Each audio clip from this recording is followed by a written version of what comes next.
ito po ang aking version ng ipinagmamalaking pinangat ng Bicol Region. Sarap po nito.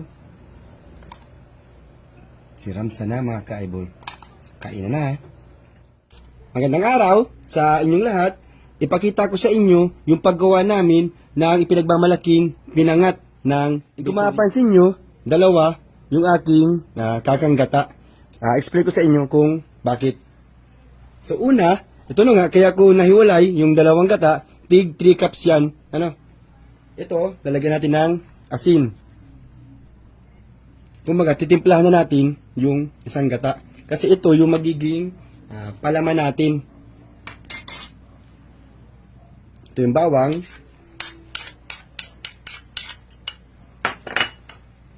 Sibuyas. At itong luya. Kung meron kayong food processor na pang-grind talaga, mas maganda. Para pinong-pino. So maglalagay din tayo ng paminta.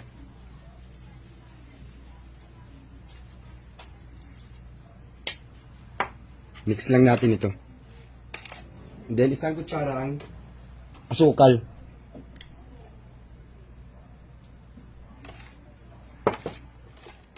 Kung mapapansin nyo,